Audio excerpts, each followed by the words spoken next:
के आज तक सभापति महोदया सारे विपक्ष के भाषण को सुना।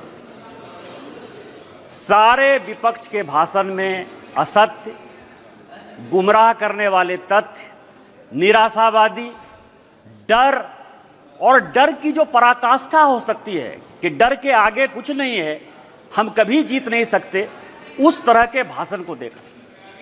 यहाँ विपक्ष के नेता ने भाषण दिया, सभापति महोदया, मैं वो नहीं हूं जो हूं, जो मैं दिखता हूं वो मैं नहीं हूं। पिछले बार मैंने कहा था कि यहां प्रेत आकर भाषण देके चला गया। इस बार जो मुझे लगा उनके भाषण से कि एक फिल्म हमने देखी थी मिस्टर इंडिया, अनिल कपूर जो है किसी को दिखते नहीं है, फिर दिख जाते हैं। यदि लाल जो है कहीं दिखाई देगा तो वो मिस्टर इंडिया के अनिल कपूर हैं, जो दिखते हैं वो नहीं दिखते हैं, जो दिखते हैं वो नहीं दिखते। विपक्ष का क्या डर है सभापति महोदया, ये आप समझिए। गॉस्पेल ट्रुथ के आधार पर असत्य को सत्य बनाने की कोशिश कर रहे हैं। पूरा विपक्ष जो मुस्लिम की राजनीति करता रहा, आज हिंदू हिंदू चिल्ला रहा है। जिस लोकसभा से अवधेश, जिस लोकसभा से अवधेश पासी एमपी है, उसका नाम फैजाबाद है। किसी ने फैजाबाद नहीं कहा, सबने अयोध्या कहा। यही भारतीय जनता पार्टी की जीत है, यही मोदी की जीत है। और मैं प्रधानमंत्री जी को बधाई देना चाहता हूं, धन्यवाद देना चाहता हूं। रामायण की चौपाई है कि राम रमापति करधन लेहु, खैंचत चाप मिटई संदेहु। उन्होंने पूरे देश को यह मैसेज दे दिया कि यह देश हिंदू है, हिंदू राष्ट्र है और मुसलमान के नाम पर कोई राजनीति नहीं हो सकती है। फैजाबाद का नाम अपोजिशन के किसी आदमी ने नहीं लिया। क्या सत्य है? इन्होंने कहा हमारे ऊपर ईडी आ गई, हमारे ऊपर सीबीआई आ गई, हम किसी से नहीं डरते। आप वहां चले गए, बांसवाड़ा चले गए, आपने क्या भाषण दे दिया, क्या जीत गए? मैं एक ऐसा शख्स हूं, अखिलेश जी सुनिए आराम से, मेरे ऊपर कांग्रेस और जेएमएम ने 44 केस किए। मेरे 80 साल 85 साल के माँ पिताजी के ऊपर केस हुए। गैलरी में मेरी वाइफ बैठी हुई है, मेरे बच्चे बैठे हुए हैं, उनके ऊपर केस हुआ। भाई के ऊपर केस हुआ। और सरकार ने आरटीआई मैंने मंगाया है, 10 करोड़ रुपया हाई कोर्ट और सुप्रीम कोर्ट में मेरे से केस लड़ने के लिए किया।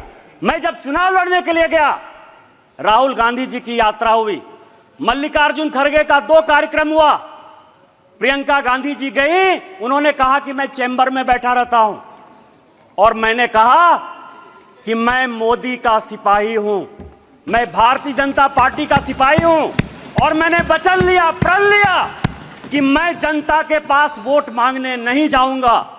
2 मार्च को पार्टी ने मेरा टिकट अनाउंस किया। 2 मार्च को मेरा चुनाव 1 जून को हुआ।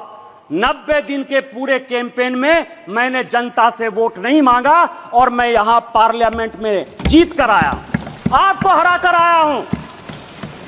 जिस क्षेत्र से हेमंत सोरेन विधायक हैं, उस जिले का मैं सांसद हूं और आदिवासी बाहुल्य इलाके से मैं 10,000 वोट से जीत कर आया हूं। मेरा समय है, आप सुनिए, मेरा समय है, 5 मिनट में खत्म नहीं होगा ये बातें। किस तरह का सत्य और असत्य की बात कर रहे हो आप कह रहे हो, मुस्लिम की बात कर रहे हो, मंगलसूत्र की बात कर रहे हो कि प्रधानमंत्री जी ने घुसपैठिया कह दिया। हां, प्रधानमंत्री जी ने घुसपैठिया कह दिया। 2009 में सभापति महोदया आप मंत्री थी। 2009 से इस संसद में, इस सदन में मैं 200 बार बोल चुका हूं कि मैं जिस इलाके से आता हूं बांग्लादेश, वहां बांग्लादेशी घुसपैठिया बढ़ा हुआ है संथाल परगना में। चाहे वो जामताड़ा हो, पाकुड़ हो, साहबगंज हो, मुर्शिदाबाद हो, मालदा हो, किशनगंज हो, अररिया हो। और हालत यह है, हमारी स्थिति यह है कि यहां विजय हांसदा बैठे हुए, मैं उनसे पूछ रहा था, गोपीचक एक गांव है, गाय काट दिया और गाय काटने का जब मुसलमानों ने प्रतिरोध किया, अभी 15 दिन पहले पूरे बांग्लादेश वहां से आके बांग्लादेशी घुसपैठिए जो अपने आप को पश्चिम बंगाल का नागरिक कहते हैं, उन्होंने हमारी बहू बेटी का इज्जत लूटा, उनके घर को जलाया, उनके घर को भगाया। आप कह रहे हो कि वो बांग्लादेशी घुसपैठिए नहीं है, उनकी जनसंख्या नहीं है। स्पीकर साहब आ पूरे देश भर में, मैं गोपी चक की बात कर रहा हूं। सभापति महोदया, पूरे देश में परिसीमन हो गया, पूरे देश में परिसीमन हो गया। आप आदिवासी की बात करते हो, आप पिछड़े की बात करते हो, हमारे यहां परिसीमन नहीं हुआ। आदिवासी की संख्या जो 36% थी वो 26% हो गई। ये पूरे देश को जानने की आवश्यकता है। 1 लोकसभा का सीट आदिवासी का और 3 विधानसभा का सीट घट रहा है। परिसीमन नहीं हो गया, घुसपैठिए बढ़ रहे हैं, आदिवासी लड़कियों के साथ शादी हो रही है, धर्मांतरण हो रहा है। इसके बाद भी आपको लगता है कि प्रधानमंत्री घुसपैठिए की बात नहीं करेंगे? किस तरह की राजनीति कर रहे हो आप? मैं आपको बताऊं सभापति महोदय,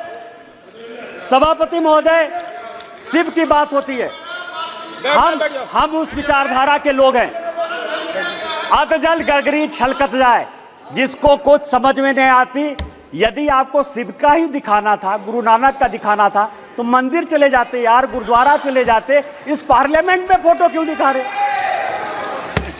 चले जाते ना। और जिस अभय मुद्रा की बात कर रहे हैं, मैं ब्राह्मण हूं और मुझे गर्व है कि ब्राह्मण हूं। जिस अभय मुद्रा की बात करते हो, भगवान शंकर को 4 हाथ है, 4 हाथ है, 1 हाथ नहीं होता है। और हस्त मुद्रा में ऐसे भी हाथ है, ऐसे भी हाथ है, ऐसे भी हाथ है, 28 मुद्राएं हैं। और 28 मुद्रा क्या है जो माननीय मोदी जी कह रहे हैं, ये सबको जानने की आवश्यकता है। एक मुद्रा वो है जिसके हाथ में डमरू बजा हुआ है। डमरू मतलब स्टार्ट करिए, प्रकृति को स्टार्ट करिए, जीवन को स्टार्ट करिए, गरीबों के लिए काम करना स्टार्ट कीजिए। दूसरे हाथ में क्या है? डिस्ट्रॉय करना, अग्नि है भगवान शिव के हाथ में। वो ये कहता है कि जो भ्रष्टाचारी है, जिसने जनता का पैसा लूटा है, उसको जेल भेजिए। तीसरा हाथ है जो ये कहता है कि जनता को खाना खिलाइए। और चौथा हाथ है कि कभी भी विकसित भारत के लिए, भविष्य के लिए, इंसॉल्वेशन के लिए, ये भगवान शिव हैं। आपको यदि धर्म नहीं पता है यार, कहां से धर्म के बारे में पता करोगे?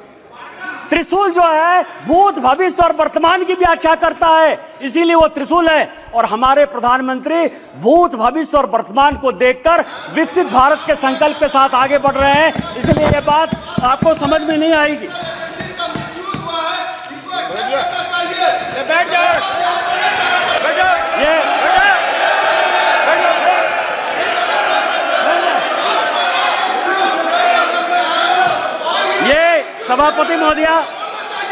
सभापति महोदया, ये संविधान की बात करती हैं। अभी मैंने कहा मिसा जी, मैं आपके बारे में बोला, उन्होंने कहा कि मैं बोलूंगा। मिसा भारती जब पैदा हुई तो जेल में थे। मेरे गुरु गोविंदाचार्य उस वक्त वो भी जेल में थे, राम बहादुर राय भी जेल में थे। और लालू जी को राम बहादुर राय ने सजेस्ट किया कि अपनी बेटी का नाम मिसा रख दो, इसीलिए उनका नाम मिसा भारती। जिस किताब का विमोचन राहुल गांधी ने किया, M.K. स्टालिन की आत्मकथा का, उसमें सबसे बढ़िया टॉपिक क्या है सभापति महोदया पता है? कि इमरजेंसी में जो है मेरे पिताजी ने पुलिस को हैंडओवर कर दिया। और यहां बैठे हुए हैं अखिलेश यादव जी, इनके पिताजी के साथ मुझे काम करने का मौका मिला। और बड़े आदमी थे, इतने बड़े आदमी थे कि वो हमेशा कहते थे कि मैं तुम्हारा भाषण सुनता हूं। उन्होंने मुझे इमरजेंसी की कहानी सुनाई कि जिस दिन इमरजेंसी गए तो उनकी वाइफ के पास जो है खाना खिलाने के लिए अपने परिवार के पास नहीं था। आप संविधान की बात करते हो, आपने कहा राज्य डिवीजन कर लिया। आपको पता है कि क्या हुआ? 7वां संशोधन 1956 में जब नेहरू ने किया तो उन्होंने कहा संविधान की आत्मा, आपने भी नरेंद्र मोदी कहा, इसलिए मैं नेहरू कर रहा हूं। मैं जानता था कि आप अटैक करो। Please address the chair. सभापति महोदया, 7वां संशोधन यह किया कि राज्य को कोई अधिकार नहीं होगा अपना बाउंड्री चुनने का। और यही कारण है कि 7वें संशोधन के बाद 14 राज्य और 6 यूनियन टेरिटरी बन गए। आप संविधान की बात करते हो, आप कहते हो संविधान बचाने की बात करते हो। संविधान की प्रस्तावना स्वर्ण सिंह कमेटी के बाद जब इमरजेंसी में सारे बड़े नेता, चाहे वो लालू प्रसाद जी हो, मुलायम सिंह यादव हो, करुणानिधि जी हो, अडवाणी जी हो, अटल जी हो, हेमवती नंदन बहुगुणा हो, कांग्रेस के चंद्रशेखर जी हो, बाबू जगजीवन राम हो, जब सारे जयप्रकाश नारायण, नहीं मैं MP की बात कर रहा हूं, ये सारे लोग जब जेल में बंद थे तो स्वर्ण सिंह कमेटी बनाई 1976 में। 42वां संशोधन हुआ। उस 42वें संशोधन ने हमारे धर्मपरायण देश को, हम धार्मिक हैं, हम हिंदू हैं, बिट्टू यहां बैठा हुआ सिख है, बुद्धिस्ट हैं, रिजू जी उन्होंने कहा कि हम बुद्धिस्ट हैं, यहां ओवैसी बैठे हुए हैं, इस्लाम उनके लिए गर्व का विषय है। आपने हमारे देश को धर्मनिरपेक्ष कर दिया, रातों रात बदल दिया। आपने उसमें इंटीग्रिटी शब्द जोड़ दिया। पूरा देश जो है ईमानदार है, इसी कारण ईमानदारी से चलता है। आपने ईमानदार जोड़ दिया और आपने उसमें सोशलिस्ट जोड़ दिया। अरे कैसे सोशलिस्ट हो सकते हैं हम यार? कोई कम्युनिस्ट हो सकता है, कोई कैपिटलिस्ट हो सकता है, तुमने जो है सोशलिस्ट पूरे प्रेम्बल को बदल दिया और आप संविधान बनाने की बात करते हो। उन्होंने कहा कि जो हम कानून बनाएंगे, जो फंडामेंटल राइट हुए थे, जो हमने हमारे फोर फादर्स ने जो फंडामेंटल राइट्स दिए थे, उसके साथ आपने फंडामेंटल ड्यूटीज एक अलग शब्द जोड़ दिया। आप संविधान बनाने की बात करते हो।